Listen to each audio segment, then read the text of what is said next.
নমস্কার, আমার পাকশালাতে আপনাদের সবাইকে স্বাগত। আজকে আপনাদের জন্য আমি একটা রান্না নিয়ে এসেছি। ওটা আপনারা সবসময়ই করেন, আমি আমার মতো করছি, দেখুন কেমন লাগে। আজকে আমি লাউ চিংড়ি করে দেখাচ্ছি। এই জন্য আমি লাউ নিয়েছি, আর চিংড়ি মাছটা আমি কেটে ধুয়ে পরিষ্কার করে নিয়েছি। লাউটাও কেটে ধুয়ে পরিষ্কার করে নিয়েছি।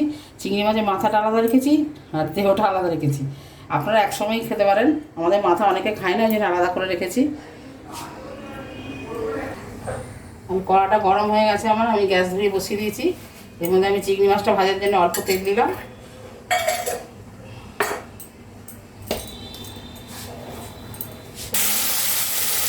চিংড়ি মাছের মাথাটাকে ভেজে নিয়েছি, তারপর চিংড়ি মাছটা দিয়েছি। এবার আপনারা দেখাচ্ছি ভালো করে। খুব শক্ত করে ভাজবো না, চিংড়ি মাছ বেশি শক্ত করে বেশি ভাজলে শক্ত হয়ে যাবে।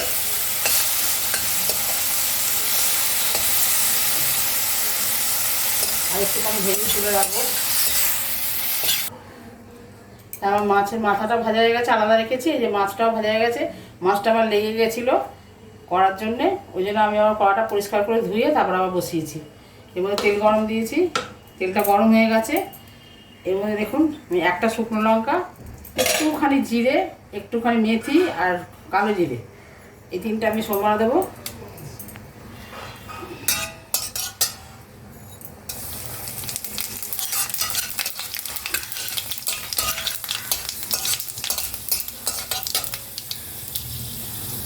এবার আমি গ্রেট করে রাখা আদাটা দেবো।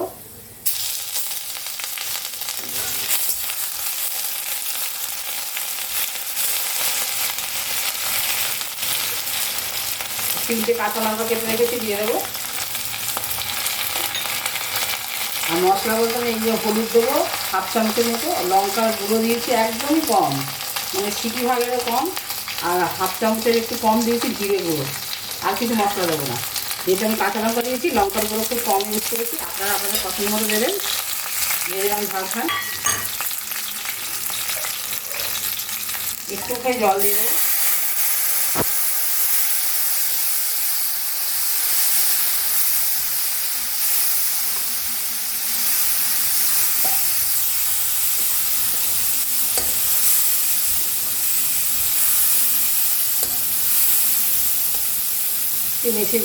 বেশি মশলা দেওয়ার দরকার হয় না। মশলাটা আমার ভাজা হয়ে গেছে, তেল ছেড়ে দিয়েছে। এর মধ্যে আমি কেটে রাখা লাউগুলো এবার দিয়ে দিচ্ছি।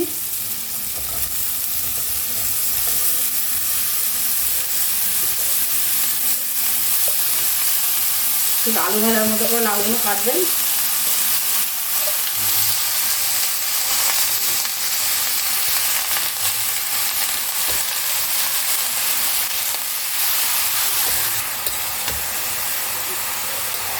এগুলোকে ভালো করে নেড়ে চেড়ে নিচের মশলাগুলো ওপরে দিয়ে দিচ্ছি। সব মশলাগুলো মিশিয়ে দিচ্ছি এর সঙ্গে। একটু জল দিতে হবে না, নুন দিয়ে ঢাকা দিয়ে দেবো, তাহলেই জল বেরিয়ে যাবে।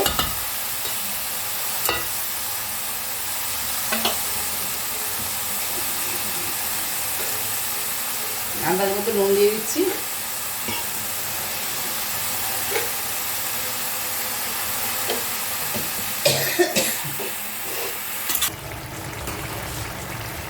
হ্যাঁ দেখুন অনেক জল বেরিয়ে গেছে, আমি আবার নাড়াচাড়া করে দিয়েছি। প্রচুর জল বেরিয়েছে, একদম কচি লাউ ছিল তো, প্রচুর জল বেরিয়েছে। যত কচি লাউ হবে তত জল বেরোবে। আবার আমি এটাকে ঢাকা দিয়ে দিচ্ছি, গ্যাসের ফ্লেমটা কমিয়ে ঢাকা দিয়ে দিচ্ছি।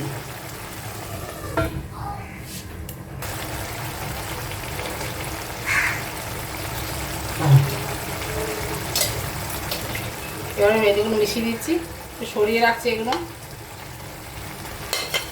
মাথা মাথা সবটা দিইনি, অল্প দু একটা দিয়েছি।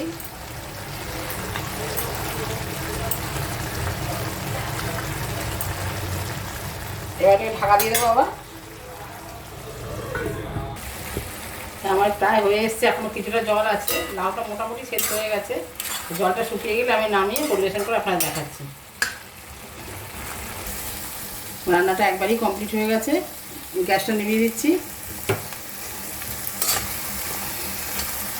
এবার পরিবেশন করে দেখাচ্ছি। হ্যাঁ আমার লাউ চিংড়ি রান্না করা হয়ে গেছে। আমার তো দেখতে খুবই ভালো লাগছে, খেতেও আশা করি ভালো হবে। আপনারা এরকমভাবে রান্না করবেন, রান্না করে যদি আপনাদের ভালো লাগে লাইক দেবেন, আমার চ্যানেলটা অবশ্যই সাবস্ক্রাইব করবেন। যদি আপনারা ইউটিউব থেকে দেখেন তাহলে সাবস্ক্রাইব করবেন, আর যদি আপনারা ফেসবুক থেকে দেখেন তাহলে আমার চ্যানেলটা অবশ্যই ফলো করবেন, রান্নাটা সবার মাধ্যমে শেয়ার করবেন। আপনারা সবাই ভালো থাকবেন, সুস্থ থাকবেন। ফিরে আসবো অন্য কোনো রেসিপি নিয়ে। নমস্কার।